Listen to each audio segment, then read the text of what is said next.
Coors Field, a 14-foot-tall manual scoreboard has been a right field fixture since the stadium's opening day. That was back in 1995.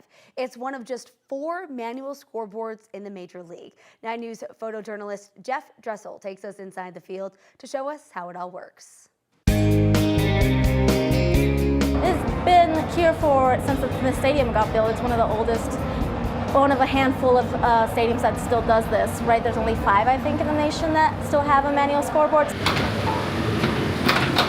Well, we get in here to set it up at 4:30. That takes about 30 minutes at most. And then once it's all set up, we start putting in the scores and everything.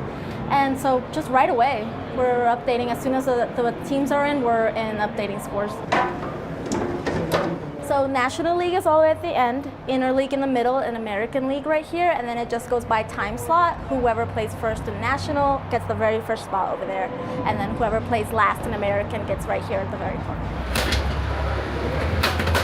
The inning is on the end there. We progress the inning as the game goes. That's how we know when the game has started. We leave blanks in until the game starts, and we put in a 1 and 2 zeros, which shows the game has started.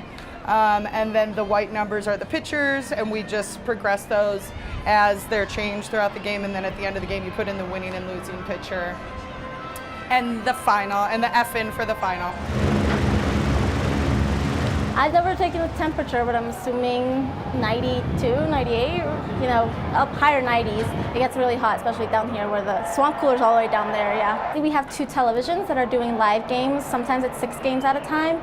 So the teams will already be set. We'll set them before anybody gets here. And then as the night goes on, we're checking, just constantly walking up and down the board and checking the innings and the players and the pitchers if we can, and the scores. We give ourselves time to watch all the plays out here. I mean, luckily there's no pressure with this game. We're only keeping the score. You know, what we're concentrating on is the out-of-town scores.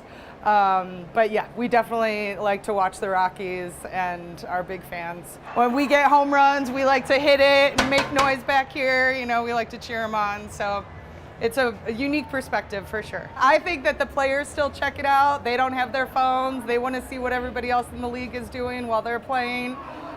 Years ago, Troy Tulowitzki said that, you know, he watched it when he was playing. So ever since then, I like to keep it up to date as much as possible. Auxiliary scoreboards I think are really cool in stadiums, and I think they should stay.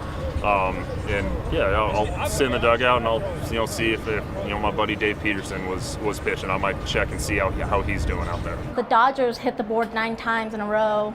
One time, and it gets really loud. And just this morning, St. Louis broke one of our panels. So batting practice is always the funnest because they hit the board. Sometimes it feels like it's on purpose. We have to improvise and kind of Sharpie this out so that we can close up this extra inning panel. Because it's fun and it's unique. You have a hard time explaining it to people what you do, but once they get it, it's so cool, and it's fun to watch the game in and out, day games, night games. And it's chill, and you're not very stressed out, but you're having a good time almost every game. I think it's really special, you know, having being part of the purest baseball. It's exciting.